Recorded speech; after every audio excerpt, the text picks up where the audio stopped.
எந்த பொருள் வெள்ளையா இருக்கோ அந்த பொருள் மிக ஆபத்தானது. எந்த பொருள் கருப்பாக இருக்கிறதோ அதை நம்பி பின்னால் நம்ம போலாம். வாழ்க்கையில பல விஷயங்களுக்கு இது பொருந்தும்.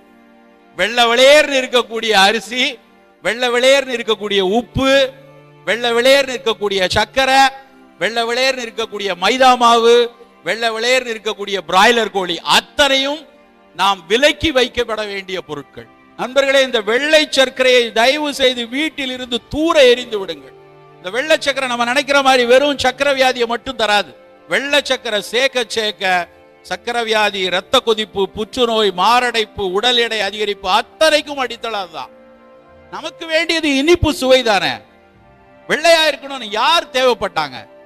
சர்க்கரையை விட பல மடங்கு, கிட்டத்தட்ட 240 வகையான நல்ல சத்துக்கள் பனம் கருப்பட்டியில் இருக்குது. பனையை பற்றி பஞ்சவர்ணம் ஐயா ஒரு பெரிய நூலே எழுதியிருக்காங்க. எவ்வளவு தொன்மையான ஒரு மரம் அது, எத்தனை விஷயத்தில் அது பயன் கொடுத்து கொண்டிருக்கிறது. அந்த பனங்கல்லில் இருந்து, பதநீரில் இருந்து, பனங்கருப்பட்டியில் இருந்து, பனங்கற்கண்டில் இருந்து அத்தனை விஷயத்திலும் நலக்கூறுகள் பொதிந்து இருக்கிறது நண்பர்களே. அப்போ பனங்கருப்பட்டியை நம்ம வாங்கி வச்சு கருப்பட்டி காப்பி குடிச்சா எனக்கு குறைஞ்சா போயிரும். கருப்பட்டி கொஞ்சம் விலை அதிகம், பனை வெல்லம் இல்ல, நாட்டு வெல்லம் பயன்படுத்திக்கோங்க. தேன் கிடைக்கிறதா தேன் பயன்படுத்திக் கொள்ளலாம். கிருஷ்ணராய தேவராயருடைய ஒரு பெரிய விருந்துல 63 வகையான இனிப்புகள் பரிமாறப்பட்டுச்சான். அந்த 63 வகை இனிப்பை நம் தமிழர்கள் சாப்பிட்டதாக வரலாறு சொல்லுது. அப்படி சாப்பிட்டு இருந்தா அன்னைக்கு அத்தனை பேரும் இன்சுலினோட தான் அலைஞ்சிருக்கணும். சர்க்கரையினால் நேரடியாக வெள்ளை சர்க்கரை தான் ஆபத்தை ஒழிய இது மாதிரியான கலப்பு சர்க்கரை அன்றாட பயன்படுத்துவதில் உடலுக்கு எந்த ஆபத்தும் கிடையாது. இல்ல நான் ஆல்ரெடி சர்க்கரை வியாதிக்காரன் என்று சொன்னால் தயவு செய்து எந்த இனிப்பையும் எடுக்காதீங்க. அது வெல்லமா இருந்தாலும் பனை வெல்லமா இருந்தாலும் உங்கள் சர்க்கரை கட்டுப்பாடுக்கு வரும் வரை இனிப்பை தவிர்த்து விடலாம். குழந்தை பருவத்திலிருந்தே என் குழந்தை சர்க்கரை வியாதிக்கு வரக்கூடாது, என் வீட்டில் சர்க்கரை வியாதி வரக்கூடாது என்று நினைக்கக்கூடிய தாய்மார்களாக இருந்தால் தயவு செய்து இன்றே வெள்ளை சர்க்கரை தூக்கி வீசி எறிந்து விடுங்கள். அவ்வளவு ஆபத்தானது. நாம எல்லாரும் நினைச்சிட்டு இருக்கோம் அரிசி பிரச்சனை, ரைஸ்னாலதான் எல்லா பிரச்சனை வருதுன்னு. அரிசியை பழிக்காதீர்கள். அரிசி எந்த ஆபத்தையும் நமக்கு கொடுக்கிறது இல்ல. அரிசியை நாம் தான் பழித்து விட்டோம். இந்த ஊர்ல 1,60,000 வகை அரிசி இனங்கள் இருந்துச்சு தெரியுமா? 1,60,000 இனம் அரிசி இருந்துச்சு. பூரி ஜெகநாதர் ஆலயம்னு இருக்கு ஒரிசால. அந்த ஜெகநாதர் ஆலயத்துல ஒவ்வொரு நாளும் அன்றைக்கு அறுவடை செய்யப்பட்ட அரிசியை வச்சுதான் நைவேத்தியம் பண்ணுவாங்க.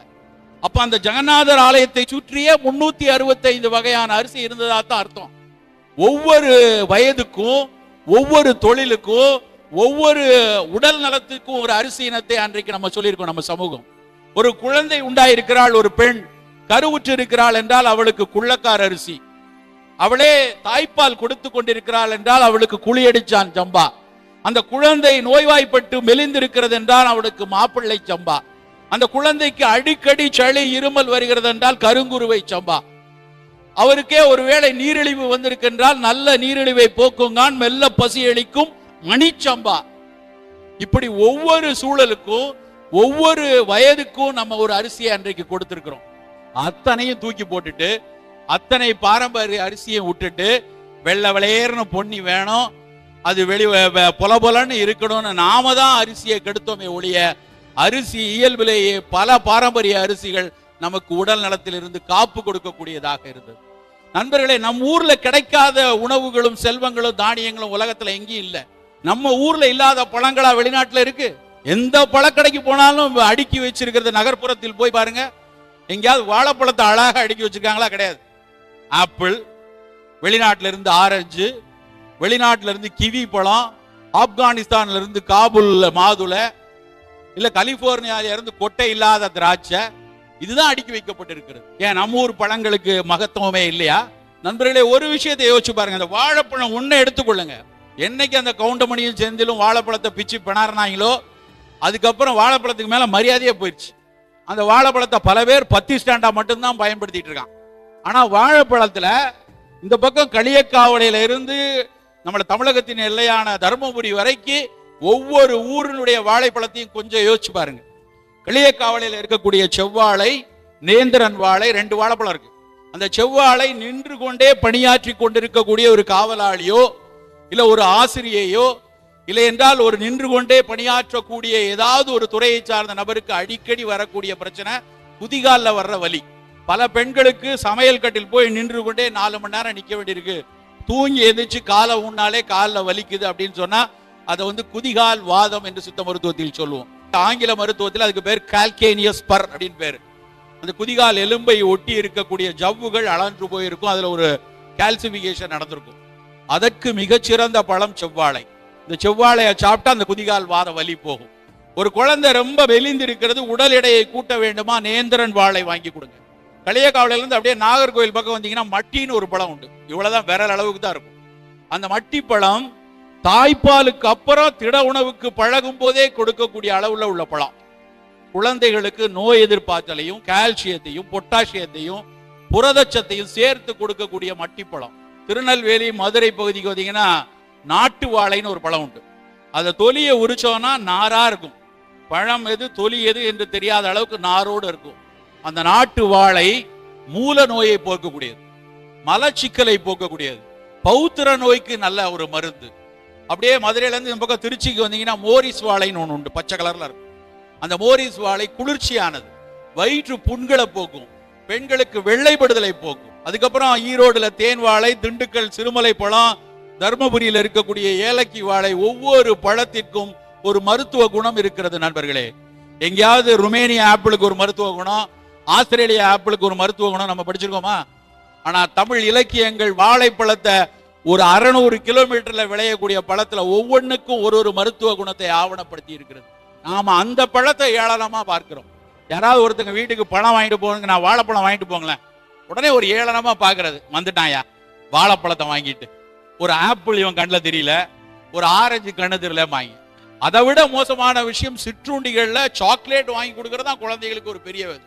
ஒரு குழந்தை ஏதாவது ஆசைப்பட்டா உடனே சாக்லேட் வாங்கி கொடுக்கும். ஏன் நம்ம ஊர்ல சிற்றுண்டியே இல்லையா?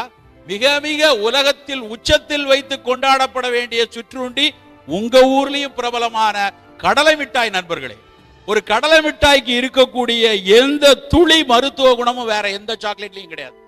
ஒரு பக்கம் கடலை மிட்டாய் மல்லாட்ட உருண்டை அங்க சொல்றது, அந்த மலாக்காய் கொட்டையும் கடலை மிட்டாய் ஒரு கையில வச்சுக்கோங்க, இன்னொரு கையில சாக்லேட்டோ குக்கீஸோ வச்சுக்கோங்க.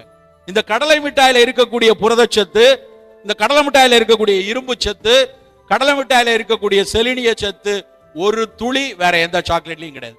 ஆனா நம்ம கடலை மிட்டாயை ஏளனமா பாக்குறோம். வாங்கிட்டு வந்துட்டாயா, பிள்ளைக்கு கேட்டா ஒரு சாக்லேட் வாங்கி தர வக்கில்ல, கடலை மிட்டாய் வாங்கி கொடுத்துட்டான்னு ஏளனமா பாக்குறோம். நமக்கெல்லாம் ஒரு பெரிய வியாதி இருக்கிறது. நம் அருகாமையில கிடைக்கக்கூடிய பொருள், நம் உழவு மக்கள் கொண்டு வந்த பொருள், நம் வேளாண்மையில் உருவான பொருள் என்றால் ஏளனம். ஒரு வெளிநாட்டிலிருந்து வருது, வெளியூர்ல இருந்து இறக்குமதி செய்யப்படுதுன்னா அது மேல ஒரு உச்ச கொண்டாட்டம். நண்பர்களை தவிர்த்து எரிய வேண்டிய சிந்தனை. நம்ம ஊர்ல இருக்க சிறுதானியம், நம்ம ஊர்ல இருக்கக்கூடிய இனிப்பு வகைகள், நம்ம ஊர்ல இருக்கக்கூடிய சிற்றுண்டிகள் அத்தனையும் உடலுக்கு அவ்வளவு நல்ல விஷயம். 1000 ஆண்டு 2000 ஆண்டு ஆவணப்படுத்தப்பட்ட விஷயங்கள். இதை பற்றி எத்தனையோ இலக்கியங்கள்ல தமிழ் மருத்துவ நூல்கள்ல அவ்வளவு சொல்லியிருக்காங்க. ஒவ்வொரு சிறுதானியத்தை எடுத்துக்கொள்ளுங்க, தினையரிசிக்கு கண்ணுக்கு நல்லது, கம்பரிசி எடுத்தீங்கன்னா பெண்களுக்கு மிகச்சிறப்பானது, இரும்பு சத்து மிகச்சிறப்பா உள்ளது கம்பரிசி தான். கேழ்வரகு எடுத்துக்கொண்டீங்கன்னா அவ்வளவு கால்சியம் சத்து இருக்கு. ஒரு குழந்தைக்கு தாய்ப்பால் கொடுத்து வீனிங் பீரியட்னு சொல்லக்கூடிய திட உணவை ஆரம்பிக்கும் போது அந்த கேழ்வரகு பால் கஞ்சி தான் மிகச்சிறப்பான ஒரு உணவு. அந்த கேழ்வரகு பால் கஞ்சிய சிறுவயது முதலே கொடுத்துட்டு வந்தோம்னா எலும்புகள் உறுதியா இருக்கும். வரகரிசி, குதிரைவாலி, காடைக்கண்ணி ஒவ்வொன்றுக்கும் ஒரு மருத்துவ குணம் இருக்கு. அந்த அரிசியின் மேல இருக்க நிறம் இருக்கிறது அல்லவா, அது வெள்ளை அரிசியா இருந்தா சரி, ஒரு சிவப்பரிசியில ஒரு மாப்பிள்ளை சம்பால இருக்கக்கூடிய அந்த சிவப்பு நிறம், கவுனி அரிசின்னு சொல்லக்கூடிய காரைக்குடியில இருக்கக்கூடிய நகரத்தார் மக்கள் சாப்பிடுவாங்க, அந்த கவுனி அரிசியின் கருப்பு நிறம், கேழ்வரகுல இருக்கக்கூடிய கருஞ்செம்மை நிறம், அத்தனை நிறங்களுக்கு பின்னாடியும் அந்த தாவரங்களுடைய அயராத உழைப்பு இருக்கிறது நண்பர்களே. அவ்வளவு லேசாக அந்த வண்ணத்தை அந்த தாவரம் கொண்டு வந்துட முடியாது.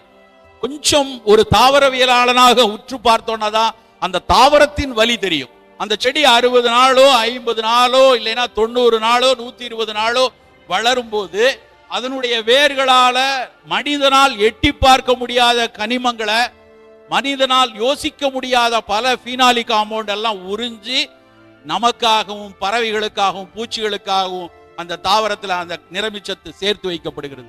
இன்றைய விஞ்ஞானம் அந்த நிறமிச்சத்தை புற்றுநோய்க்கு எதிரானது, சர்க்கரை நோயை கட்டுப்படுத்தக்கூடியதுன்னு கண்டறியுது. அவ்வளவு வன்மையான அந்த உணவுகளை நாம ஒதுக்கலாமா?